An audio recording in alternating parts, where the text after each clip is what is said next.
Okay,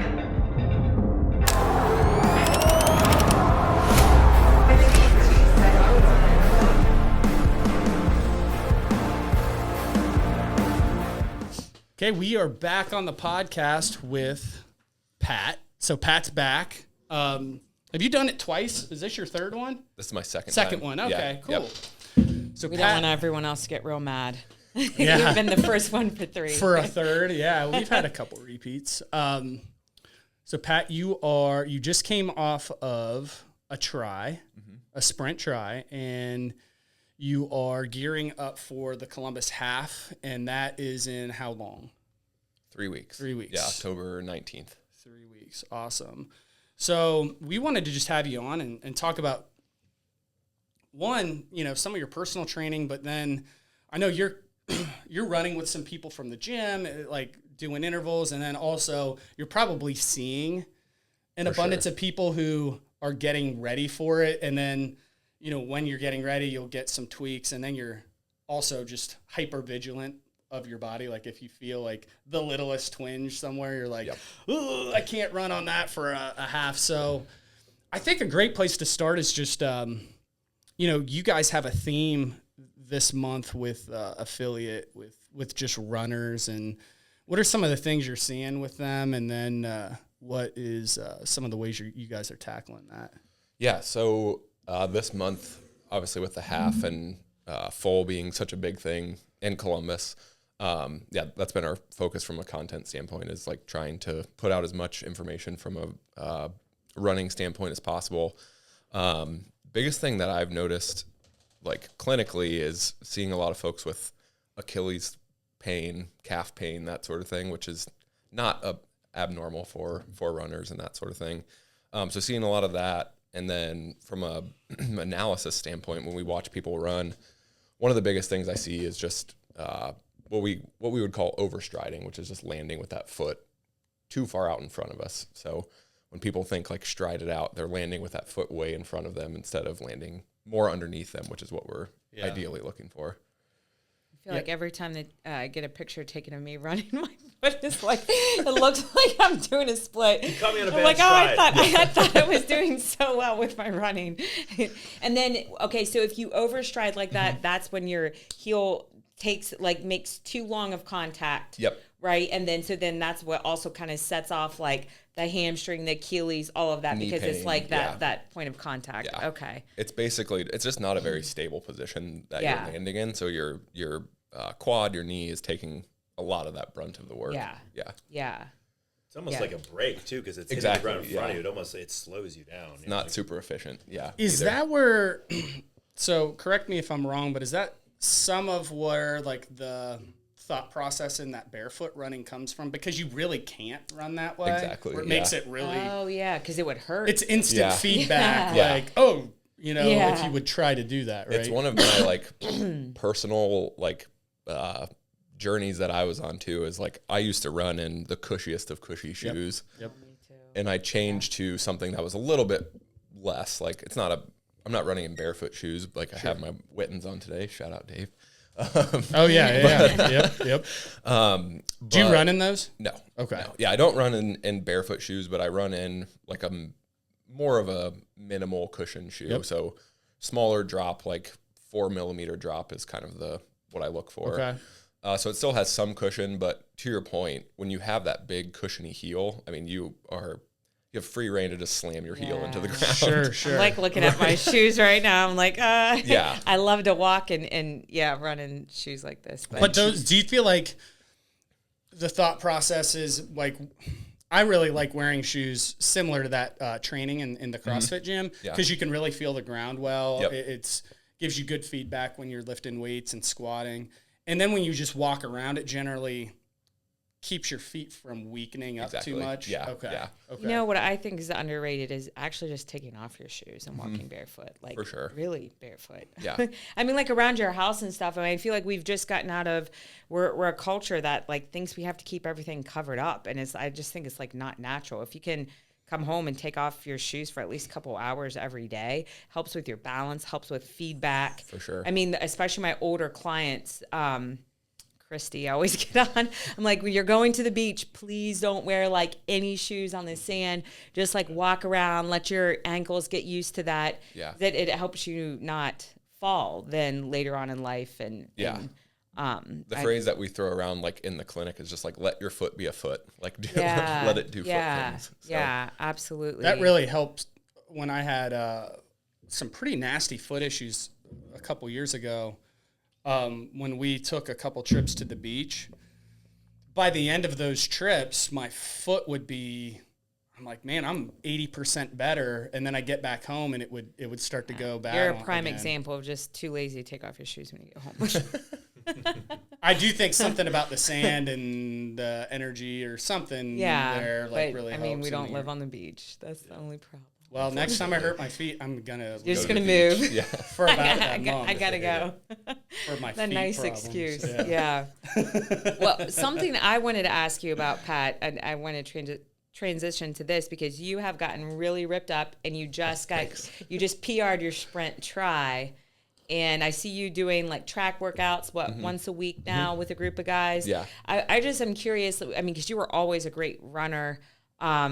And great at those sprint tries. What did you do to change and tweak your formula? I think having kids made me focus a lot more. Yep. So, Okay. Yeah.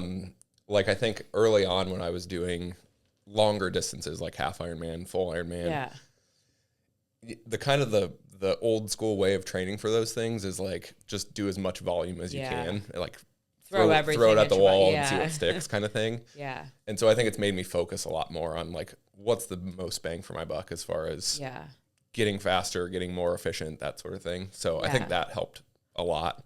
And then I think, I mean, consistently strength training, I think has been a big piece of that puzzle too, because that's, I think allowed me to stay healthy for the most part. Yeah.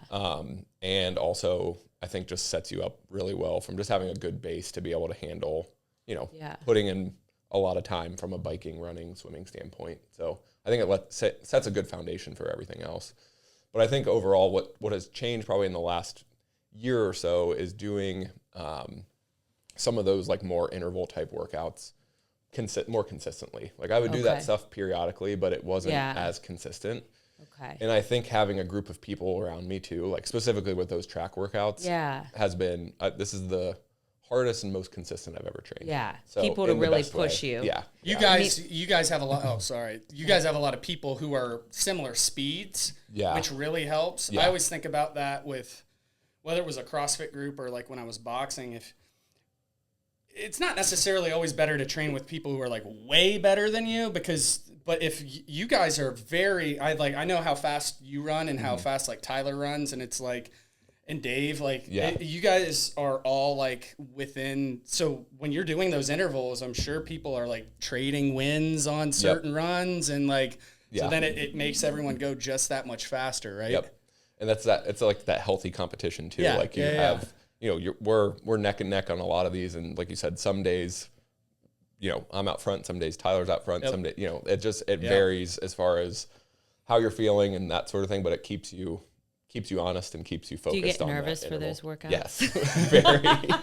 I was just thinking Every how Wednesday, hard like not sleeping the night before. Oh my gosh. Seeing 2 a.m., 3 a.m. It's easy just to kind of go out and just, get miles and just kind of trot around. And I think that's what I would do on like my interval days, especially like to talk about what's changed. I think it's keeping you more responsible for like holding those paces and showing up at what your best could be for that day. So I'm focusing on what I'm eating the whole, day before, 2 days before, what kind of sleep I'm getting those 2 nights before, because I need to be able to hit that Thursday morning. Right. Like you're gearing up for it. Like it's almost like a little bit of a race or something. Yeah. Which I think is very productive from like a training standpoint, and not doing that every day. Like I think that's the key balance is, I think going harder on those hard days, but then, still keeping those easy days easier. So having that kind of polarization in training is really helpful too. Gotcha. Yeah. Okay. And so then a little less volume overall, would you say, than you normally would? Okay. I think just raw numbers, like I think probably the last couple years when I've been peaking for events, it'd be more like probably 10 hours-ish a week, and I'm probably more around like 6 or 7 most weeks now. Okay. Okay. So now then getting into, so you're training for the half, you're not going to do the full. Right. So how many miles are you putting in right now?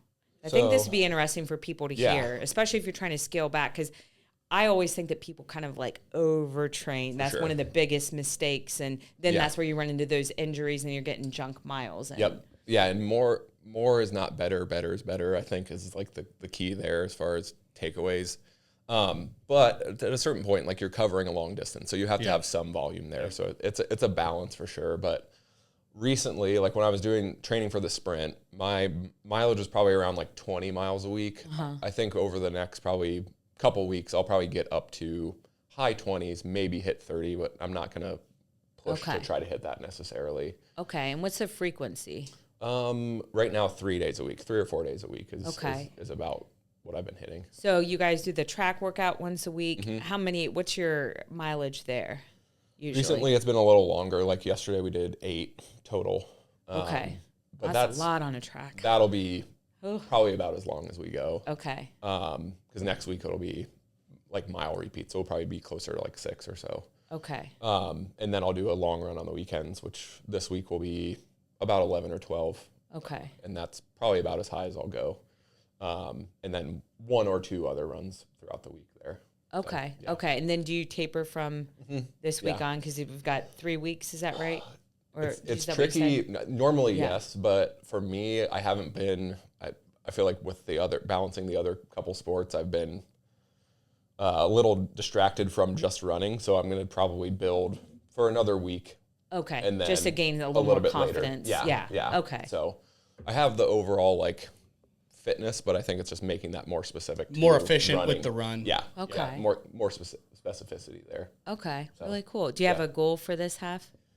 Under an hour and a half. That's the goal. Yeah, you got to beat Dan. You know, Dan did that. Yeah, what did he do? I need to know what his actual time was. I literally think it was like 1:30. Okay. And you know, he ate Mexican the night before. had no breakfast. I was so mad. Shoes and were he's like, untied. I had like 2 cough drops, but I had a huge plate of Mexican, and I was so mad at him. Like, oh, you're gonna feel horrible. Just smoked me. I was just trying to keep him in my sights the whole time, and I was like, you're such an asshole. Classic. Did one long run with me too. Oh my gosh. Yeah. Yeah. He was wrecked. I think he could barely walk for a week. He got attacked on mile 6. No, I'm just joking. He had to fight off somebody. Because he wore Innovates. Yeah. He was a really good runner right out of college. Yeah. Coming out of soccer. Yeah. He was light and fast and tough. But you have beat him once. It's okay. That's true. It's all right. You've beat him once. We have it on camera. That 1:30 will be burned in my head. I won't let Yeah, that go. you should. I think it's like you start to see that 'cause I've bragged- that you're running up. I've bragged about it for years. I think it's like a 6:49 mile. Yeah, 6:52 is a 1:30 flat. Oh, but okay. you always end up running a little longer. So I think you want to be around that like high 6:40s, low 6:50s. I think is like the goal. That's he knows moving. his numbers. Yeah. That's great. That's great. I love that half. I love the Columbus half. It's so fun. Yeah. And I've never run the full, but I hear like the last half of it is not as enjoyable just with the terrain. It's and definitely not. Not as many people cheer, which I think they should kind of switch it up. You know, if you need something somewhere, it's the last half. It's like right around the stadium and up Woody Hayes that you need people and like through the cornfield. Yeah. Oh, the cornfield's so ugly. Once you get to UA, it's great. Like there's more crowd support, but that stretch of like 2 or 3 miles is pretty brutal. When they would always do that pumpkin run, I think it was a 5-miler, and you would just run right around that ugly cornfield. I'm like, oh, this is horrible. Just for a pumpkin pie at Whole Foods. Like I'll just the Thanksgiving one. The turkey yeah. trot? Which I love the idea of a turkey trot. Just every year it pissed me off so much how ugly the run was. Like a couple years we did the turkey trot because we used to just jump in every year and do it. Yeah. We used to go around go down lane and around campus. I think that was the year I did. It was the same. I remember that. Now they just go up, Kenny to like Kissinger and turn around. It's kind of a boring route. Yeah, when they started doing that, I just couldn't. We started. Well, then Thanksgiving workout became a thing in here. So yeah. Okay, so I'm also curious. How did you tweak your nutrition? Good question. So 2 years ago or 3 years ago, I guess now, 2022, I worked with Lexi at the Body Biz, and I feel like that set me up really well from like a... It feels so long, so I know, much longer than it was that. a long time ago. I was like, it's been 5 years, right? It was 21. Okay, actually. was it? Okay, yeah. Because it was, right when I started. Okay. And I feel like that just set me up for good habits as far as like, I'm boring. I eat the same thing every day for the most part. Like breakfast is the same, lunch is the same, dinner fluctuates, but it's rotates between like a few things. Yeah. So I feel like that helps me just kind of know like in general what I'm getting in. And then just try to focus on like hitting my protein goals and hitting my carb goals, I think are the big things. Yeah. What do you shoot for in protein? 200 grams a day is my goal. And how much do you weigh now? Like 190, low 190s, 193, 192. Okay. So a little over like a gram per. Yeah. Awesome. Do you do little snacks? I'm sure that's hard with. Yeah. Okay. So it's protein bar, apple, which is the same thing I ate 4 years ago when I started with Lexi. Yeah. But it's just, it works, and I know what it is, like what it consists of numbers wise. Yeah. And so I still enjoy it. Yeah. Look forward to my lunch every day. Yeah. Because I've seen your composition change a lot. Do you think it's just like the weekends you're tightening up more on now? For sure. I've definitely not been drinking quite as much, and pretty much drinking only light beer. Like that's been my go-to versus like heavy IPAs. Like it was not abnormal to go through a 6-pack in a weekend of like Columbus Brewing Company IPA or something like that. Yeah. That's just like, awesome. Yeah, delicious. Dave's like, ooh, delicious. It's Friday. Such a quitter. It's actually, so good. do you have one on you now? But take those shoes off. Honestly, what changed the most with that was kids. Like I couldn't be feeling like off that next morning. Yeah. So like a light beer at 3 p.m. is a lot more common for me now and helps me not feel quite as terrible the next day. Yeah. So I think that helped. And then I do think probably tweaking my volume and changing my training intensity a little bit has changed that a lot too. Yeah. Well, you probably don't feel like you need to like refeed. Yeah. So I mean, you probably have like your normal, but then I know when I was training for halves or any of those longer, like every like 3 or 4 days, the volume will get to me, and I'm like, man, I need to just sit down and throw down on food. Yeah. So and I think that's what it's very common for like once you get into more volume with endurance athletes, to just almost feel like your body needs like a refeed day a couple days a week. Yeah. And call it refeed, but it's a little bit of a binge. It's binging for sure. Yeah. It's like, oh, I just ate a box of cereal and I don't know where that went. Yeah. It didn't even like touch anything. It became like a running joke. My wife was like, you're going to have like your third breakfast of the day, basically. Front loading everything like that. Yeah. It was like those long like Saturday, Sundays would be for sure would eat just everything in sight. Yeah. Joke of being like the seafood diet. You see food and you eat it. But, yeah. Well, and I think a lot of it is just your body's so tired. It's like trying to come back online, and it's either like through those resources or you can't. At a certain point, it's really hard to sleep for just like 12 hours or something. Yeah, and I'm sure you see it a lot. But like, I've had patients and people that I've known that train for a marathon, and they're like thinking they're going to lose a bunch of weight, and they actually end up putting on weight. Yeah. I think it has to do, this is anecdotal, but I think it has to do a lot with like muscle mass going down, calorie consumption going up. So they're like baseline to run their body is not as high, and like they're eating more. So. Absolutely. But yes, absolutely. I agree. I've seen that. It's always every year that I ran a half, I'd gain a few pounds. My clients, when I was at Lifetime, they were like, oh, you're training for this half marathon, you'll probably lose some weight. And I'm like, absolutely not. Yeah. and for me, what I always felt was my hunger just got away from me. Mm-hmm. And I would have a huge breakfast, but I'd come back and it wasn't just even like hunger, it was like just body fatigue. And I almost needed to do it to like regroup. Yeah. And I like, whether it was, I think if I would have played more with electrolytes at that time or this or that, but to a certain degree, your body just kind of needs it on those long runs. And it just is what it is. I feel the same way.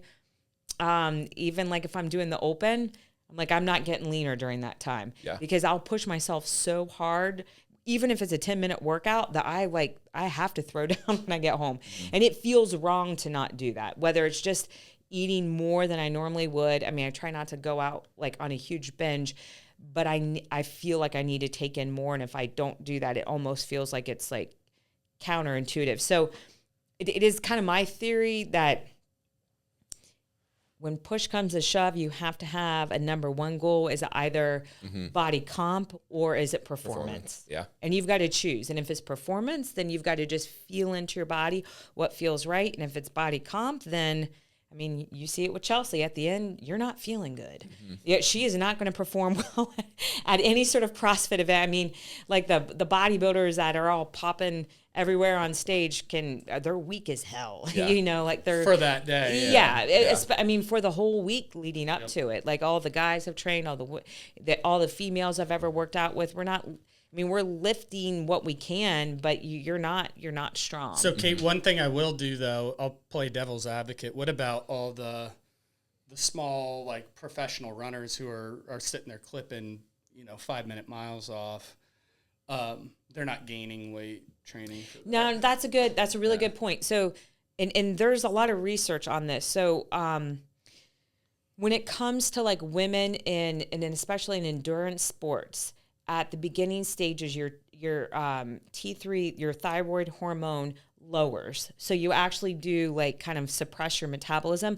But if you continue training, and I used to talk about this a lot with like level 2, and it was a thing that Lauren and I would talk about, like working with people, with women especially, when they go into more volume. I've seen it with guys, it's kind of hit or miss, and really how young they are, how high their testosterone is. But especially with women, we don't have testosterone to help us recover. You can work into it where your body is conditioned, and that is normal. So I have a good friend, Cassie, that trains for triathlons. You know, Cassie, her body's so used. I mean, she's been training like this for years and years, and she just likes to stay almost like ready to do an Ironman at any time, which is cool. Her body's used to it. She can stay lean at that point. It's recalibrated, and she takes in enough food, but she doesn't need to like really like kind of overcompensate with her meals like I would. Her body's not totally inflamed after a long run. It's worked into it, and she. I'm just trying to understand. Yes, it's recalibrated. So it's a really good point. So I mean, you can condition up, and probably to some degree your body's like that, where you've trained like this for years, where it's not that big of a deal as it was in the beginning, where like, holy shit, a 20-mile run, this is insane. This feels crazy. I just know if I ran, 5 or 6 miles, I'm going to be on the couch. That would all day the same thing would happen to me now, but 5 or 6 miles, it it didn't feel like much for me before, but now it would. Where 10 to 12 always felt like a lot for me, so I never got used to it. And the same thing with CrossFit. When I was training it 6 days a week, I didn't feel like that. Pushing that hard, my body can't handle that right now. So I love to go in. I'm coming back into CrossFit, and I like 1 day a week to really push it. So I'm going to choose Saturday because it's the hero WOD, and I know on Saturdays I need to go home and I need to allow myself to eat more, or I feel off the whole day. I kind of feel like lightheaded and crappy and a headache, and it's just I feel like I didn't do my body a service, but I try to get ahead of it now. But it's a thing. So like you see those runners, they've ran like that for years. This isn't just like their first go around. This isn't 3 months they're training for it. They train for it year round, and they're like a fine-tuned athlete, And the same thing with, marathon runners. The ones in the front of the pack are lean as hell, and they're clipping. But it doesn't necessarily mean you're in good shape to run a marathon. And that's where I kind of I will battle a lot of my clients that want to run marathons to just have them get good at a 5K first. Let's just run a 5K. Let's get your mile times below 10-minute miles, 9:30, below 9-minute miles. Then let's increase the volume, because I think everybody wants that sticker to put on their bumper sticker. Yeah. Literally, and no one gets impressed by the 5K, but you want to have like the 26.2 or, That's interesting, because I think that's why I like changed from doing longer distances to like sprint triathlons, which obviously is shorter. Yeah. Is like what drives me is to compete at those events, or like compete against myself. Yeah. Like, I understand. And to just do another like half Ironman and just like not do my best doesn't like motivate me at all. Right. So like earlier this year, my wife was like, well, you could do like, I think we could make it work if you wanted to do another like half Ironman 70.3. And I'm like, I could, but I don't really want to. Yeah, because it's like a part-time job. Yeah. I mean, when you guys are discussing this, I mean, it might sound funny for someone else to think, well, that's a big discussion. It's almost like, okay, well, I'm going to pick up a part-time. I'm going to drive Uber. Yeah, yeah. Because literally, it's like what 20 hours a week. Yeah. And it's a lot of time, and so it's a big commitment. I think those sprints from I would just say like an overall athletic and maybe even aesthetic standpoint too. Like you can do more of the strength training. You're doing an endurance sport. Now you're going to go fast. It's not going to catch up to you where you're just dragging, you know, and it can work into like a balanced training plan. That's what I've loved. That's what I really like about that. And even it intrigues me. Like that's something that I could, you know, I could train for and get through a swim or, you know, I don't know. It's like, it's something that could be fun. It's you know, fun. I like those. What's the breakdown of distances for the sprint? So it's a 750 meter swim, which is like around a half mile, just a little less. It's a 12 to 13. Every course is slightly different. This 13-mile bike and then a 5K. So 3.1 miles. Yeah. Yeah. So out a little over an hour-ish is. If you're you. Well, I usually say like an hour and a half is like a reasonable, I mean, a good time still. Yeah, for sure. An hour and a half to 2 hours is considered pretty good. For sure. You're going to make people feel like shit about themselves. Sorry. It's like 111. I mean, that's normal. That's a longer swim than I had envisioned in my head, actually. There's some that are like a 400. The swim, some are a little shorter. Felt hard for me. That's what I thought it was a 400, and if it's like an 8, that's different. It is. It's something you have to like train for and be ready for. It's not like, oh, I don't think I could get through an 800 meter swim. It's like racing other things after that. It's different, you know, like, and it's so different when in the water with everyone around you. Yep. I cannot stress that enough. That is the one thing I did not plan on, like the hysteria inside my body when there's all these people around me. I heard it's kind of rough. It can be. Yeah, if you're in the front. They've taken a lot of steps to like change that. I think make it a little bit more approachable. So like this race I just did, they had age group waves, and then 3 people at a time would start every like couple seconds. So nice. It spreads out pretty quick.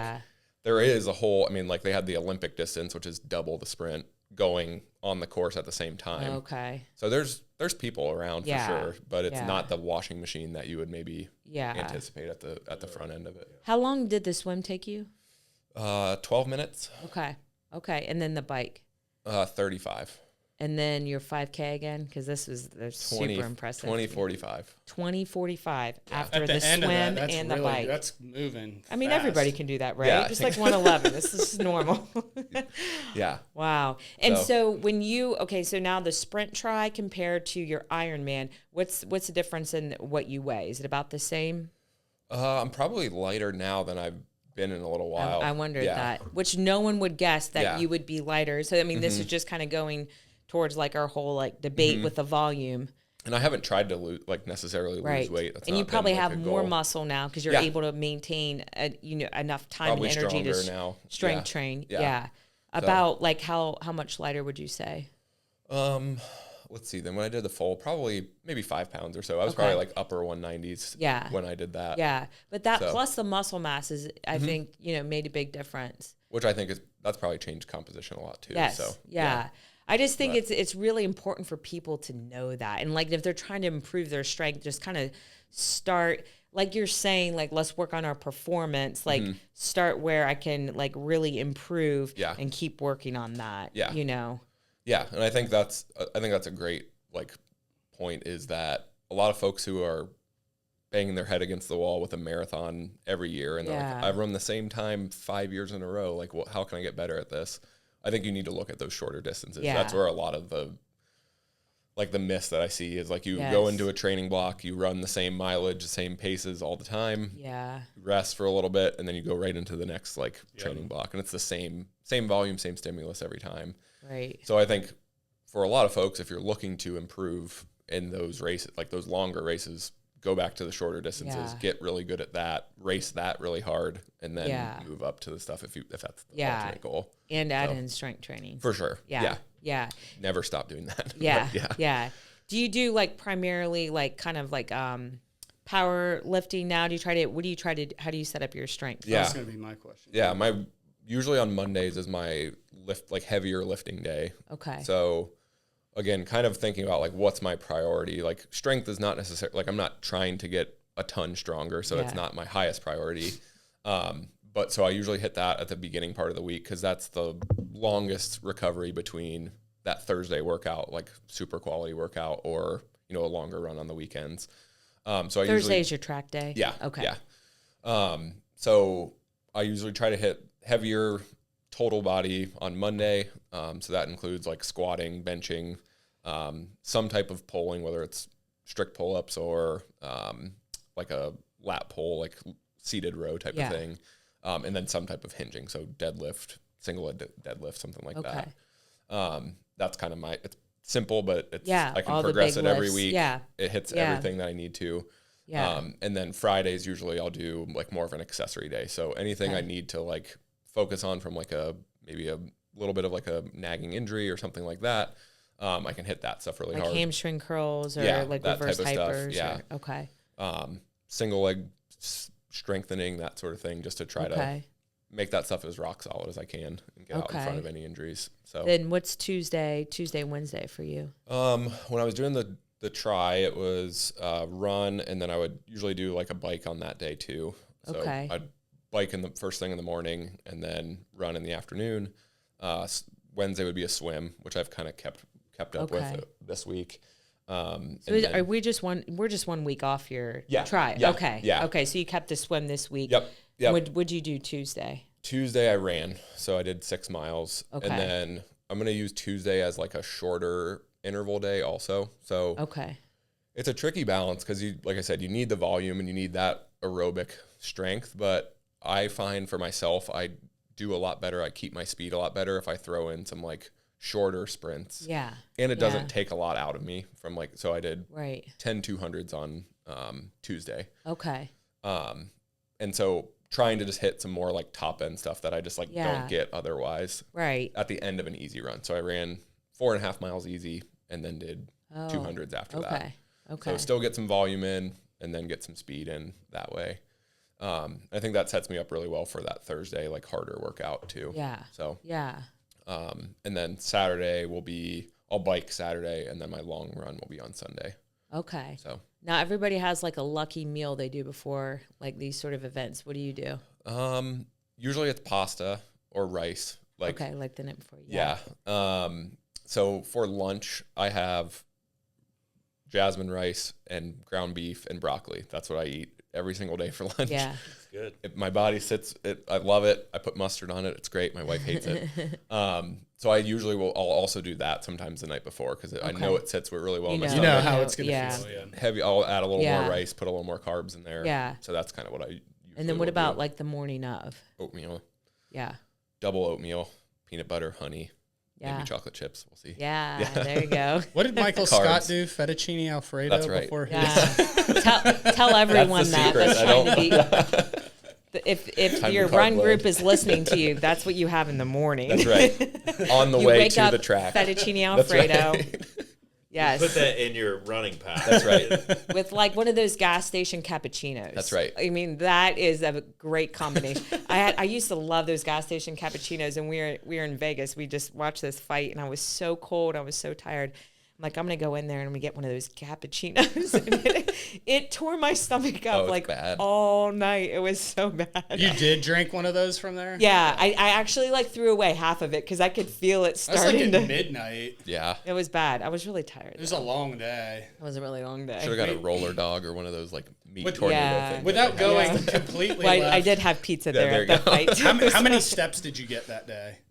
Oh, it was right under 25,000. I was going for 20. So there's this like boxing fan convention that I wanted to go to, and I'd seen it on Facebook where like all the guys who I liked when I was a kid were at. It was only like 6 of them, but they're all big names like Roy Jones. And Yeah, he was complaining while we were trying to find So, this, and I'm like, everything like, in my mind is well, let's telling go on me a walk to turn before around. we go. And it's like, it doesn't start for 2 hours. So we go, we get coffee, and we're just walking around Vegas.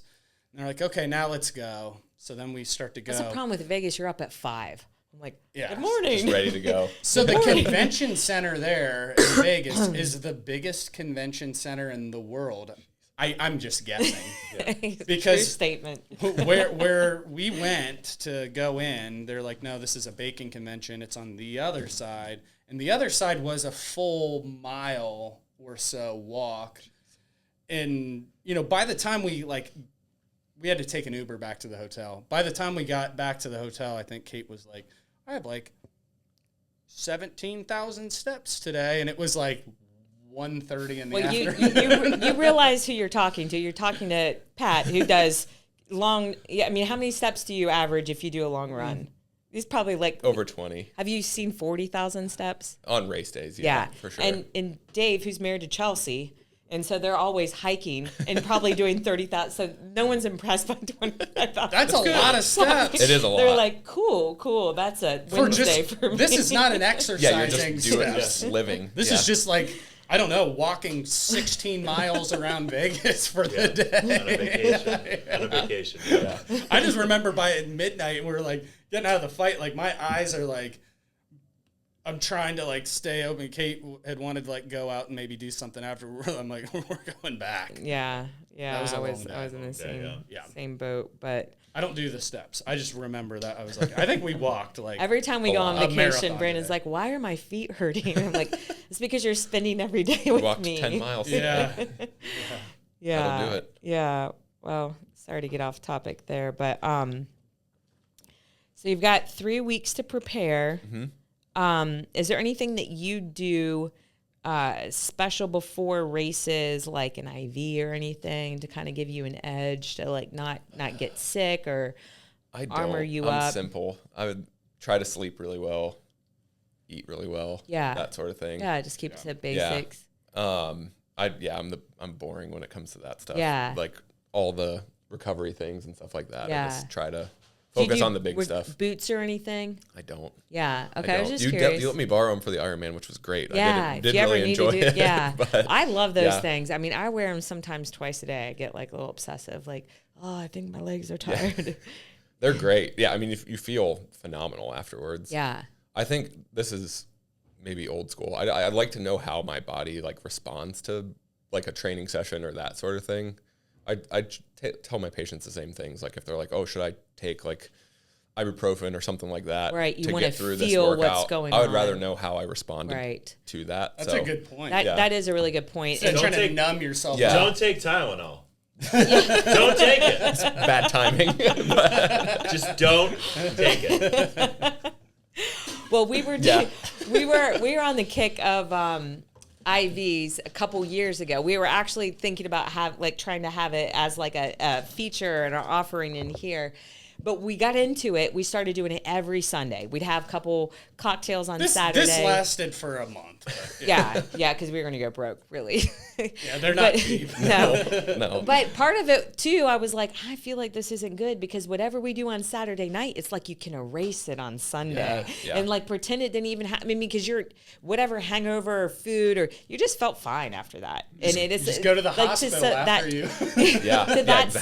same point, I'm like, I think you should feel what you've just done to Yeah, yourself. 100%. Whether Yeah. if you've if you're lifting so hard, you're hurting yourself, double up on the Tylenol.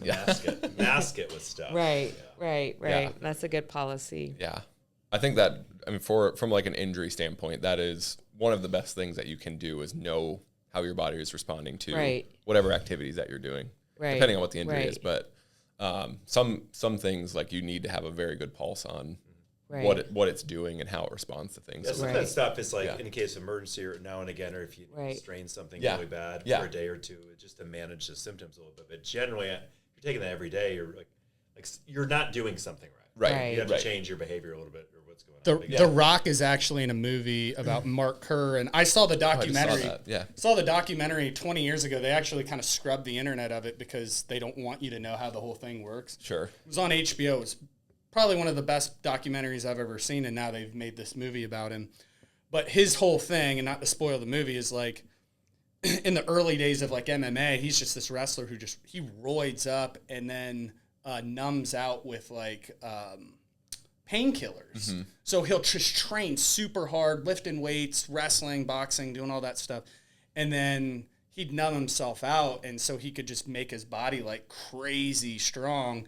And it worked until it didn't. And then that's what you're going to see in this movie. Mm-hmm. But and it just shows like it can work for a short period of time, and then you're gonna pay the price if you do that.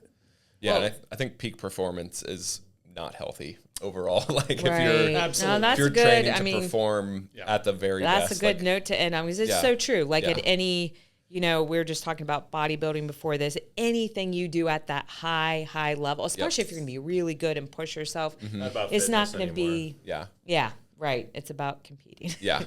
But you should try to beat Dan. Just remember that. Oh, definitely will do that. We would love to be there and cheer you on, but I think that's a weekend we're going to be out of town. Okay. But yeah. Well, in spirit, I know. Yes. Beat be Dan. there. Yeah. All right. Thanks, Pat. Yeah.